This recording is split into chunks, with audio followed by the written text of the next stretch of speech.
마태복음 17장 말씀을 본문으로 읽었는데 예수님께서 높은 산에 올라가시고 변형되고 그리고 제들과 나눈 말씀이 마태복음 17장에 이렇게 나와 있습니다. 등산을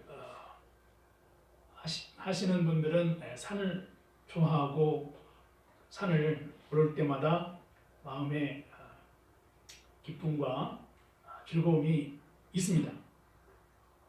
마태복음 17장에 예수님께서 산을 오르는 이야기가 있는데 제 아들과 함께 산을 올랐습니다. 여행을 갈 때 좀 그 여행을 마음이 편하고 또 어떤 목적을 가지고 여행을 할 때 즐겁고 행복한 여행을 위해서 기획을 하죠. 예수님께서 산을 오를 때 애제자를 데리고 갔습니다. 갈릴리에서 전도했던 베드로, 야고, 요한을 데리고 높은 산에 올라갔습니다. 산에 올라가서 기도하는 것을 산상기도라고 말하죠. 산기도다 이렇게 말합니다. 가까운 산책길이나 산에 오르면서 우리가 기도할 때 많은 생각을 주님을 향한 생각을 하게 되고 또 그리스도를 묵상하고 그리고 삶 속에서 어떻게 살아갈까 생각을 하게 되죠. 산에 올라갔다 내려올 때는 또 생각이 정지가 되기도 합니다. 많은 자연경관, 산에 있는 숲속에 있는 새소리, 물소리, 나무 그리고 아름다운 돌 그리고 많은 이제 그 산속의 공기에 그 맑은 공기를 마시면서 푸른 하늘을 보고 산을 오르고 내릴 때 많은 힐링이 됩니다. 예수님께서도 저들과 함께 산을 오르시면서 많은 힐링이 되었을 것 같습니다. 여러분들은 산에 오르실 때 어떤 생각을 하는지요? 무슨 생각을 할까요? 그런데 여기에 제자들이 예수님과 함께 산을 오르실 때 그 했던 이야기는 다른 어떤 문학적인 이야기, 어떤 스포츠 이야기, 아니면 취미 이런 얘기를 한 내용이 아니라 거기에 또 어떤 얘기를 하는가? 모세와 엘리야 이야기를 하는 걸 볼 수가 있습니다. 그리고 그 무슨 생각을 했는지 그 광야의 모세, 그리 시내가의 엘리야 이야기를 하는 것을 볼 수가 있습니다. 그것도 말이죠. 그 애제자였던 갈릴리에서 고기를 잡았던 베드로가 말이죠. 왜 베드로가 산에 올라서 너무 마음이 편안하고 즐겁고 또 산에 올라왔던 그 기쁨을 얻었는지 예수님께 그런 말을 했습니다. 예수님, 여기가 좋습니다. 주님 괜찮으시면 여기 초막셋을 짓고 하나는 주님을 위하여, 하나는 모세를 위하여, 하나는 엘리야를 위하여 여기다 초막 짓고 여기 살면 어떻겠습니까? 이렇게 물었습니다.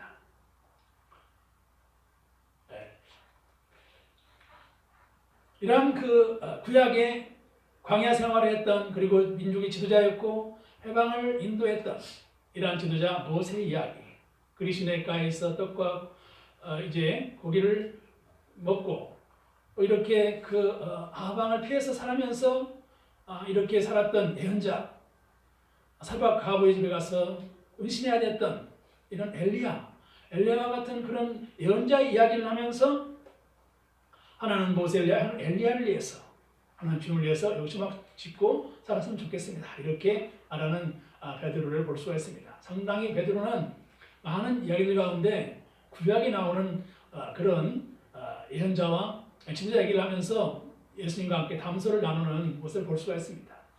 우리가 여행을 갈 때 아니면 등산을 갈 때, 산에 오를 때, 산책을 할 때 많은 생각을 하죠. 음악을 좋아하는 사람은 악보의 선율을 그리면서 어떤 그 선율에 나오는 리듬 그리고 음악 소리를 들을 수도 있겠죠. 그림을 그리는 사람은 그림을 그리는 이제 그 스케치북에 연필로 그림을 그리는 이러한 생각을 할 수도 있겠고 어떠한 대상을 선택해서 어떻게 내가 그릴까 이렇게 상상할 수 있겠습니다. 그런데 베드로는 예수님과 함께 대화할 때 구약의 예언자요 지도자였던 모세와 엘리야 얘기를 한 것을 볼 수가 있습니다. 내 성경에 의하면은 그때 빛난 구름 속에서 소리가 났습니다. 내 사랑하는 아들이라 내 기뻐하는 자라 너희는 그의 말을 들어라. 두려워 말라 일어나라. 이런 이야기들이 성경에 언급되어 있고 그 하늘의 빛난 구름 속에서 이는 내 사랑하는 아들이다. 내 기뻐하는 자다. 바로 예수 그리스도를 칭하는 음성이 하늘에서 들렸고 제자들은 듣고 엎드려서 심히 두려워하는 이러한 이야기가 언급되고 있습니다. 구약 성경의 모세도 호렙산에 올라가서 그 산상기도를 하는 것을 볼 수가 있습니다. 산상기도 해보셨나요? 이제 영성생활을 하면서 기도 생활을 하면서 신앙생활 하다가 기도원에 가서 기도하지 않아요. 기도원에 가서 기도하고 또 산에 올라가서 기도하고 이러한 생활들을 합니다.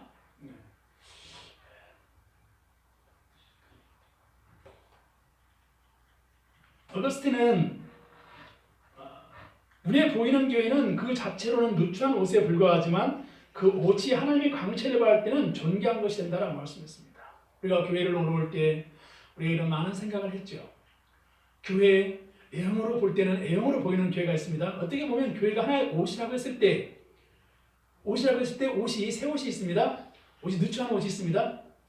그런데 그 누추한 옷과 같이 눈에 보이는 교회가 불과할 수 있지만 그러나 그 옷이 하나님의 역사하고 성령의 역사하고 말씀이 역사할 때는 광채가 날 수 있다라고 하는 것입니다. 그럴 때는 존귀한 것이 된다라고 하는 것입니다.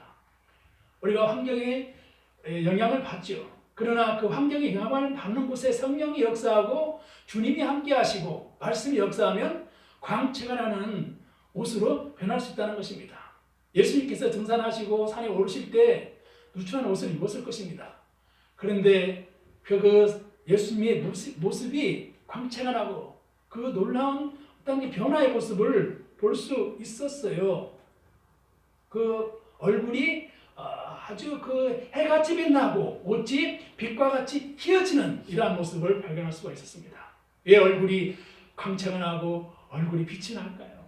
은혜가 있었습니다. 성령의 역사였습니다. 하나님이 함께합니다. 우리도 은혜 받으면 얼굴이 환해지고 마음이 행복하면 웃음꽃이 피고 기쁜 것이죠. 비록 누추한 옷을 입었을지라도 그건 애형적으로 보는 것이다 이 말입니다. 우리가 교회를 볼 때도 애형적인 애관을 보는 것이 아니라 그 내부로부터 계시되어지는 성령의 역사를 조명하는 믿음의 영안이 있으면 더 행복한 믿음의 생활을 할 수 있을 줄 믿습니다. 이런 것을 어거스틴은 눈에 보이는 교회는 그 자체로 누추한 옷에 불과하지만 그 옷이 하나님의 관계를 바랄 때는 존귀한 것이 된다고 합니다. 그러나 하나님의 거와 하나님의 말씀을 떠나고 하나님의 교회를 떠나면 어떻게 되겠어요? 세상의 조롱거리가 되는 것입니다. 만원경과 현명을 가지고 보는 현대인은 화성과 목성, 달까지 다 봅니다. 오늘날 얼마나 많은 이제 그 우주의 세계를 연구하고 볼 수 있잖아요. 달의 세계, 화성의 세계, 목성, 우리가 그 천상에 이 그 많은 별들을 연구하면서 이제 그 별의 세계까지 볼 수 있는 과학이 진보를 했습니다. 그러나 아무리 그렇게 천상에 있는 목성이나 달의 세계나 화성을 본다 하더라도 정작 하나님을 볼 수 없다면 얼마나 안타까운 일일까요? 그런데 현대인들은 하나님을 잃어버리고 하나님을 떠나고 살아가는 것을 당연시하고 있습니다. 바로 비극이라고 하는 것은 자기가 소유하고 있는 가치를 알지 못하는 데 있는 것입니다. 내가 가지고 있는 것이 존귀한 것을 알아야 된다고 하는 거죠. 우리는 그 가치의 행복이라고 하는 것은 어떤 물질적인 것만을 추구하는 것이 가치 행복이 아니라고 하는 사실을 깨달아야 하는 것입니다. 하나님을 잃어버리고 세상에서 살아가는 것이 결코 행복을 추구하는 삶이라고 말할 수 없는 것입니다. 우리가 신앙생활을 할 때 어떤 감정과 흥분뿐인 신앙생활은 거품신앙이라고 말합니다. 복음이라고 하는 것, 믿음이라고 하는 것, 진리라고 하는 것은 어떤 거품, 감정적인 것이 아니라 이 말이에요. 일시적인 흥분 상태에서 얻어지는 것이 아니라 이 말입니다.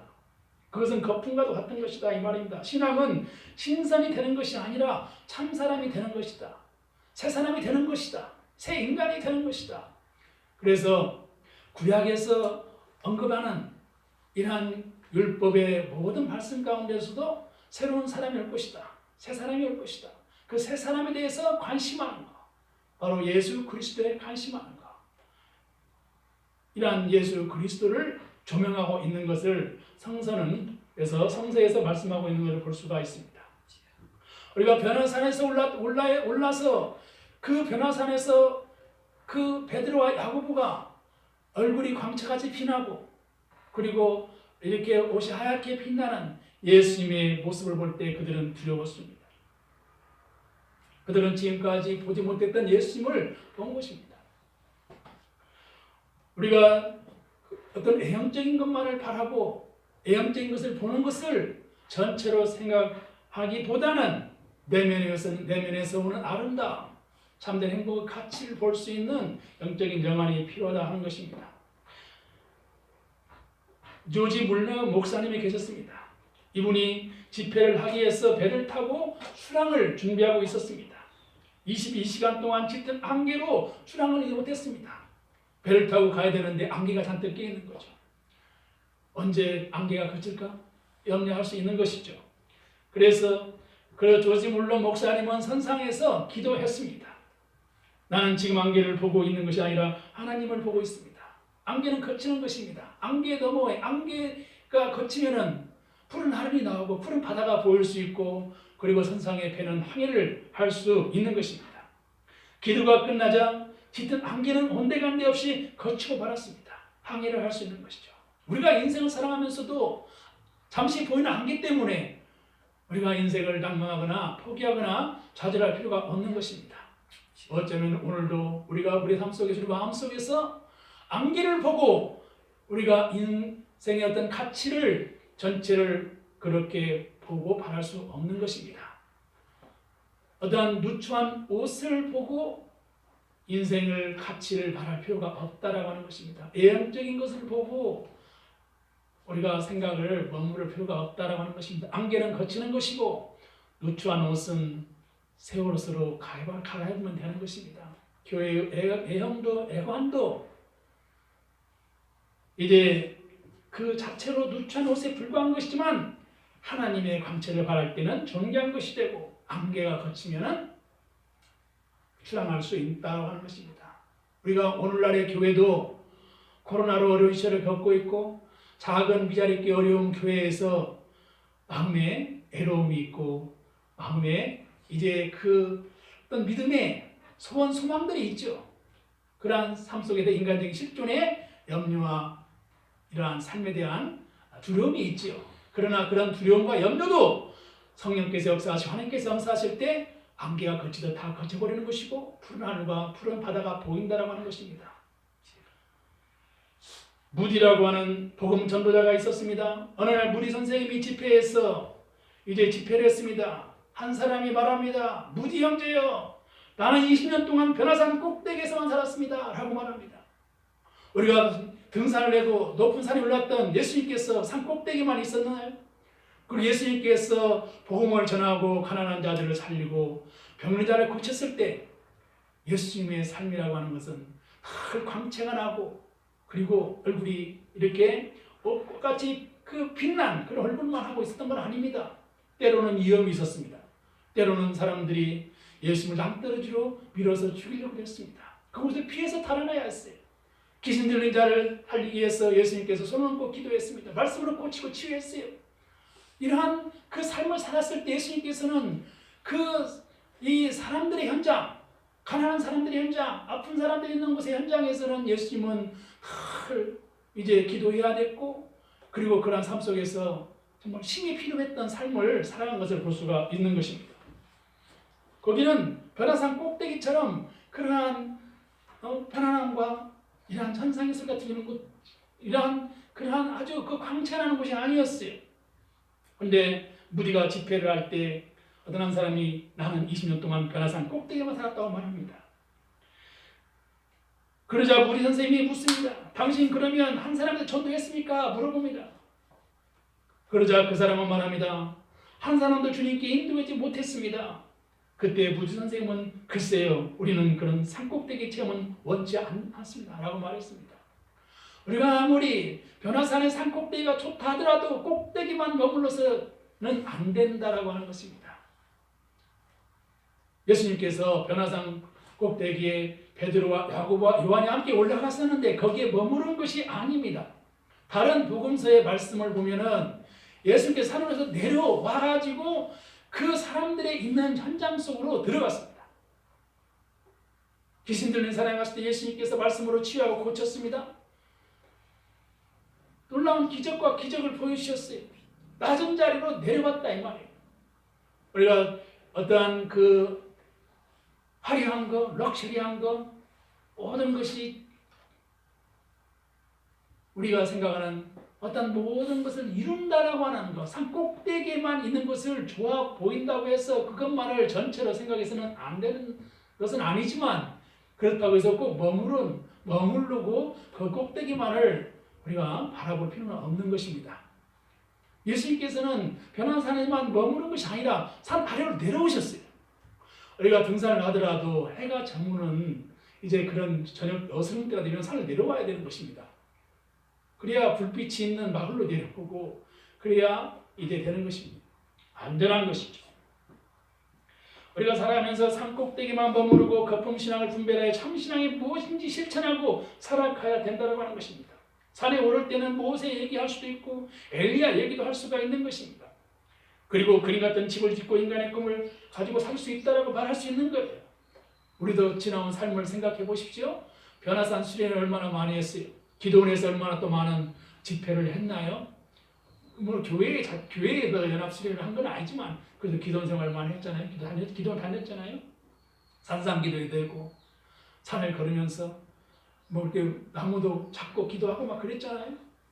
그런 기도 생활이 지나올 때 참으로 꿈 같은 그런 시절들이라고 할 수 있죠. 아직 산삼 기도를 안 해보신 분이 있나요? 아직 기도원에 안 가보신 분이 있나요? 때가 되면 기도원에 가서 기도를 해보십시오. 산 기도를 안 하신 분이 있나요? 산을 찾아서 산에 올라오면서 기도를 해보십시오. 주님을 만날 수 있는 좋은 시간입니다. 주님과 대화할 수 있는 귀한 산책길이 될 수 있는 것입니다. 내면으로부터 오는 우리의 삶의 문제를 주님께 구하고 묻고 두드릴 때 주님께서는 응답하시는 주님인 것을 믿으시기 바랍니다. 예수님께서는 산에서 내려오시고 서민들의 삶 속에 들어가셔서 삶을 서민들과 함께 사셨습니다. 우리가 예수 그리스도의 삶을 본받는 것이 올바르고 또 신앙생활에 있어서 우리의 삶을 참으로 아름다운 열매를 맺는 삶인 줄 믿습니다. 하나님은 하나님의 뜻을 아는 사람의 기도를 들어 응답해 주시는 하나님입니다. 우리 교회도 기도의 기업을 이루는 교회가 되기를 희망합니다. 기도의 기업을 이루자. 기도하는 교회가 되자.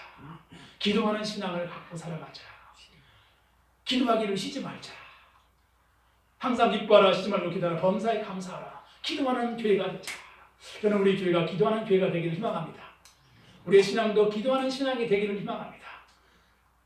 제가 전도사 생활을 할 때 목사님께서 저는 목회를 30년 동안 하면서 기도 목회를 했습니다 라고 말씀을 하셨어요. 어떻게 기도 목회를 30년 동안 할까 이렇게 생각했습니다. 그런데 목회의 최고의 목회는 기도 목회라는 것을 이제서 깨닫게 됩니다. 이제서 생각해 보게 되는 거예요. 기도는 위대한 능력이요, 기도는 위대한 응답의 비밀이라는 걸 알았어요.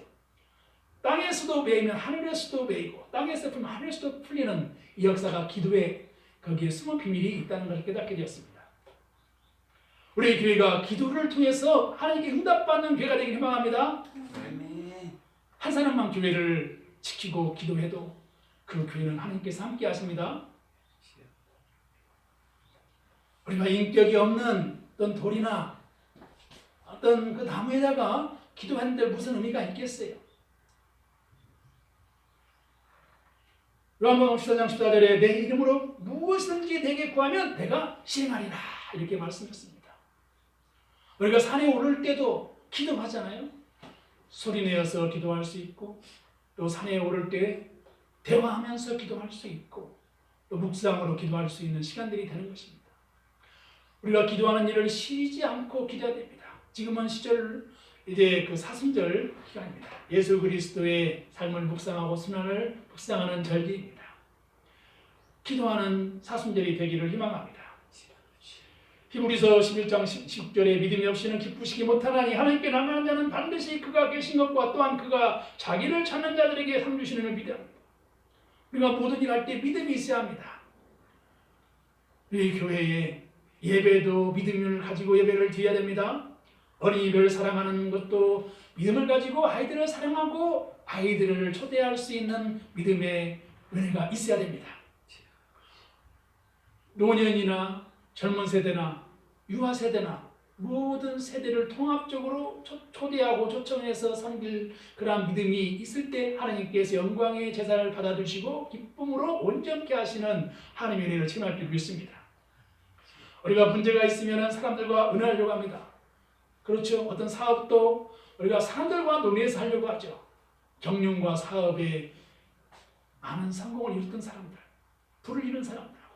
그러나 성경은 우리에게 가르칠 때 사람들과 논의하려고 하지 말고 하나님께 묻고 구하라고 성경은 가르치고 있습니다. 하늘에 계신 하나님 아버지께 기도로 아뢰야 된다고 하는 것입니다. 우리가 모임을 할 때도 기도로 시작하고 모임을 마칠 때도 기도로 마쳐야 됩니다. 항상 기도의 삶을 살아가야 된다고 하는 겁니다. 기도의 삶을 살아가는 우리 교회 청함교회가 되길 희망합니다. 저도 이제 기도 묵기 하려고 마음에 이제 각오를 하고 있습니다. 모든 삶의 기도로 시작하고 기도로 마치는 이러한 삶을 하려고 이제 마음속에 이제서 깨닫게 됩니다.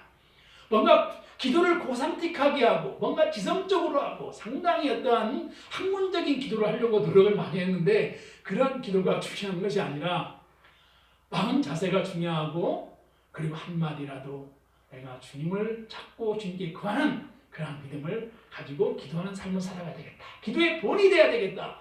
기도의 모범 운전을 하는 이러한 기도하는 사람이 되어야 되겠다. 이것을 이제서 생각해 보게 됩니다. 하나님을 향해서 우리가 원하는 것을 구체적으로 기도하면 하나님은 그 기도를 듣고 응답해 주시는 하나님인 것을 믿으시기 바랍니다. 지나가는 사람에게 구걸해봤던들 뭐 응답이 얼마나 되겠어요? 구체적으로 기도를 해야 응답이 된다라고 하는 것이죠. 우리 자녀들이 학교에 가서 공부할 때 책을 사보고 싶습니다. 그러면 그 책을 살 때 누구에게 돈을 달라고 하나요? 학교 가기 전에 아빠 책을 사야 됩니다. 아빠 돈 주세요. 그럼 책값을 아빠가 주는 거예요. 엄마 오늘 학교 갔다 오면 제가 오늘 색종이를 사야 돼요. 엄마에게 구하면 엄마가 그 색종이를 살 수 있는 돈을 주는 거죠. 엄마 아빠에게 구할 때 자녀들은 그 문제를 아니면 구한 일을 응답받을 수가 있는 거죠. 우리가 그렇듯이 하나님께 구해야 기도가 응답이 있다고 하는 것이죠. 우리는 하나님께 구하는 특권을 얻은 그리스도인입니다. 그것은 그리스도의 자녀가 갖는 하나님의 특권인 것입니다. 이 특권을 누릴 수 있어야 되는 것입니다. 우리의 교회가 기도하는 교회가 되기를 희망합니다. 우리가 그런 기도 많이 했잖아요. 원형으로 안 되어도 원형으로 같이 형제 자매님들이 같이 이제 기도하고 또 둘씩 짝을 지어서 짝기도를 하고 또 이렇게 형제님 기도 제목이 무엇이여 부르면 또 형제님이 이렇게 기도 제목을 이렇게 하죠. 이번 학기에는 이렇게 점수를 내서 예약점 받고 싶어요. 이번에는 이러한 학문을 좀 더 공부하고 싶어요. 기도 제목 1, 기도 제목 2, 기도 제목 3, 기도 제목 4, 기도 제목 5, 기도 제목을 쭉 적어서 형제님을 위해서 기도하고 또 같이 이렇게 순원들 모임들을 위해서 같이 기도하고 이렇게 기도하죠. 이 구체적인 기도를 함께 하는 거예요. 함께 기도할 때 그 기도가 응답될 때 얼마나 마음이 형제의 그 기도의 응답이 나의 기쁨처럼 행복한 것을 우리가 발견하게 되잖아요.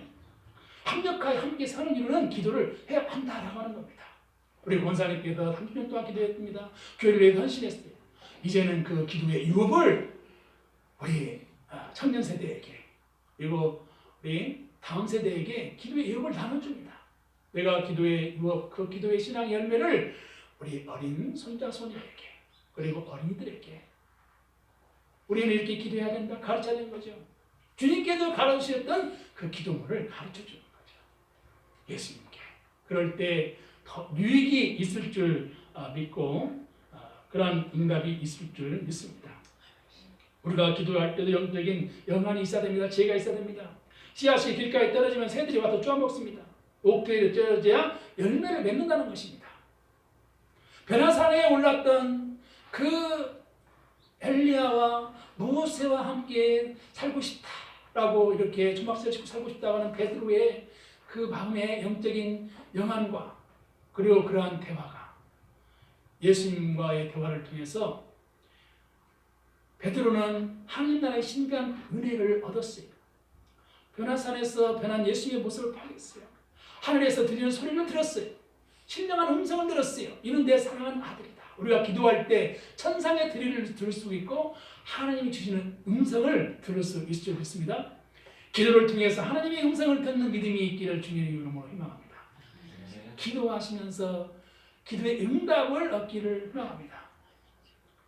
믿음이 있어야 합니다. 인간과 의논하려고 하기보다는 하나님께 묻고 구해서 하나님의 응답을 받는 삶이 되기를 기도합니다. 관역이 분명합니다. 우리나라 양궁 선수들이 올림픽 가면 금메달 많이 따오더라고요. 그러니까 굉장히 멀리 있는 관역인데도 불구하고 활시를 이렇게 당기면은 그 활이 날아가서 그 정확하게 관역에 명중을 하는 걸 볼 수가 있어요. 가장 높은 점수를 맞고 그리고 최고의 높은 점수를 해서 금메달을 따고 그러더라고요. 그렇듯이 기도도 허공을 치는 기도를 하는 것이 아니라 목표를 세워서 기도를 해야 그 목표를 이룰 수 있다라고 하는 것입니다. 우리가 기도를 할 때도 중보 기도를 합니다. 아니면은 이렇게 같이 합력해서 기도를 하는데 목표와 목적을 이루고 관역을 놓고 활시를 이렇게 활을 쏘듯이 이렇게 분명한 목적을 세워서 기도할 때 그 기도가 응답될 수 있습니다. 나무도 그 세 개를 한 개는 부러뜨리기 쉽지만 세 개를 같이 묶어놓으면 이 부러뜨리기가 어려워요. 기도도 혼자 기도하는 것보다는 같이 기도하면 더 역사가 쉽게 일어납니다. 불도 세 개 불을 막 이렇게 장작을 많이 떼면 불이 더 활을 타르듯이 기도도 함께 하기보다는 두 사람 세 사람이 모여서 같이 합력하여 기도할 때 더 역사가 일어납니다. 하나의 관역, 하나의 목적을 놓고 같이 합력하여 기도할 때 문제가 해결됩니다. 하나님은 개인의 기도도 응답해 주시지만 합력하여서 하는 기도도 응답해 주시는 것입니다. 안 되면 되게 하라. 하면 된다 해보자. 기도하면 응답이 있는 것이 신령한 은혜의 삶을 살아가는 비결인 것 같습니다. 우리가 신앙생활이라는 것은 어떤 윤리적, 도덕적 훌륭한 사람이 되겠다라고 하는 것이 아니라 하나님이 나에게 얼마나 필요한 분인지를 깨닫고 살아가야 되는 거예요. 우리는 과연 청함교회는 정말 하나님께서 필요한 교회인가? 나의 신앙생활과 나의 기도가 하나님께 영적인 유익이 있는가? 과연 하나님께서 얼마나 쓰실 만한 그릇으로 성장하고 있는가? 하나님께 묻고 기도해야 된다라고 하는 것입니다. 하나님이 정말 필요한 분인지를 깨닫고 스스로 늘 회개해야 되는 겁니다. 우리가 그 라디오에 어떤 그 주파수가 맞지 않으면 잡음이 납니다. 그러나 그 주파수를 맞추면 선명하게 소리가 들립니다. 이러한 것들은 어떤 영적인 체를 하나님께 맞추고 하나님께 기도를 할 때 하나님의 음성을 들을 수가 있는 것입니다. 우리가 기도할 때도 같이 합력하여 기도할 때 하나님 역사가 일어납니다. 목사님 우리 교회 학교가 부흥하기를 원합니다. 이렇게 얘기해도 같이 합력해서 우리 교회학교가 부흥되고 교회학교가 만들어질 수 있도록 합력해서 하나님께 주파수를 맞추고 그 사이클이 하나님의 주파수에 맞았을 때 선명한 하나님의 응답의 역사가 있을 때 아이가 전도되어지고 교회학교가 만들어지는 것입니다. 인간의 생각과 인간의 어떤 고상한 어떤 그러한 그 학문적인 지성으로 생각하는 일이 교회에서 이루어지는 것을 바라기보다는 때로는 우리가 십자가를 자랑하는 그 도가 참으로 미련하고 어리석은 것 같다고 하는 것 같은 것이지만은 그러나 하나님의 보시기는 참으로 지혜로운 것이라고 하는 것을 우리가 깨닫고 합력하여 함께 기도할 수 있는 믿음의 유업을 함께 할 수 있는 신앙이 되어 주님으로 축원합니다. 이것이 현대인들에게는 잘 통용되지 않을 수 있습니다. 화성을 이제 가서 연구하고 명왕성을 보고 목성을 보고 달나라를 연구하는 그러한 과학 문명 시대에 정작 하나님을 잃어버리고 하나님이 어디 있어? 라고 생각할 수 있다는 겁니다. 교회를 떠납니다. 하나님을 잃어버립니다. 하나님을 잃어버리고 성령을 떠나면 그 무엇으로도 보상받을 수 없다라고 하는 것을 우리는 생각하고 깨달아야 되는 것입니다. 인간은 죄 때문에 저주를 받습니다. 그리고 죄의 싹은 사망이라고 말씀했어요. 하나님께서 말씀하신 선악을 알게 하는 그 선악을 알면 열매를 먹지 말라고 했는데 하나님 말씀을 순종하지 않고 불순종했어요. 아담의 범죄가, 한 사람의 범죄가 죽음에 이르렀어요. 그러나 한 사람 예수 그리스도로 말미암아 죄에서 분함을 얻는 역사가 일어나게 된 것을 우리는 믿게 됩니다. 우리는 살아가면서 전지전능하신 하나님을 믿고 하나님께 기도해야 되는 것입니다. 우리가 교회 생활을 상당히 사색적으로 그리고 상당히 어떠한 학문적으로 교회 생활을 하려고 하기보다는 기도를 통해서 하나님께 묻고 구하는 삶이 되기를 주님의 이름으로 축원합니다. 교회라고 하는 것이 어떤 정신 수양을 하는 것도 아니고 하나님께서 독생자 예수 그리스도를 이 세상에 보내주셔서 나를 위해서 십자가에 죽으신 예수 그리스도를 바라보고 그 십자가에서 피를 흘리시고 가시면을 나서시고 죽으신 예수 그리스도 나의 죄를 대속해 주셨다는 것을 믿음으로 말미암아 내가 죄에서 사함받고 의로운 삶을 살아야겠다는 믿음과 고백과 결단이 있어야 된다고 하는 것입니다. 그러한 믿음의 고백이 기도를 통해서 응답되어지고 고백되어지고 실천되어질 때 그 교회가 교회로서의 축제의 교회가 될 줄 믿습니다. 그래서 예레미야 33장 3절에 너는 내게 부르짖으라고 말씀했어요. 내가 내게 응답하였고 내가 알지 못하는 크고 비밀한 일을 내게 보이라고 말했어요. 변화산에서 하나는 주를 위하여, 하나는 모세를 위하여, 하나는 엘리야를 위하여 여기서 살고 초막셋을 짓고 살고 싶다라고 말했던 베드로, 그가 그러한 말을 한 인물이 아니었어요. 갈릴리에서 어부로서 고기를 잡는 평생 그러한 삶을 살아갈 인물이었어요. 그러나 예수를 만나고 새 사람이 되었고 그는 구약의 예언자 얘기를 할 만한 인물로 성장해가는 것을 볼 수가 있습니다. 우리가 영적인 성장과 믿음이 성장할 때는 하나님께서 지혜를 부어주시고 성령을 부으시기 때문에 이 세상 사람이 알지 못하는 신령한 은혜를 받고 살아가는 것을 볼 수가 있어요. 변화산에서 훈련시키던 예수님처럼 우리가 상상에서 기도하고 교회에서 기도하고 영적인 성장을 이루어가야 됩니다. 우리가 그 은혜를 받는 것을 원하고 바라지만 은혜를 나눠줄 수 있는 영적인 그 우산들을 나눠줄 수 있는 이제 그 지도자로서의 삶을 살아갈 수 있는 단계로 이르기를 축원드립니다. 하나님을 겨냥해서 기도합시다. 응답이 올 때까지 포기하지 않고 끝까지 기도하는 것입니다.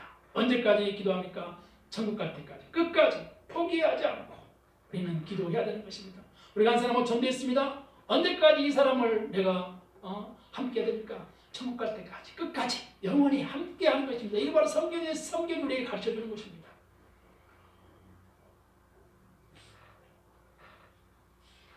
우리는 만나는 사람마다 영적인 유익 있는 사람을 만나게 되라고 기도해야 됩니다. 나의 신앙이 영적인 유익을 주고 있는가? 아니면 영적으로 많이 힘들게 하는가? 라는 것은 하나님 앞에 묻고 구해 봐야 됩니다.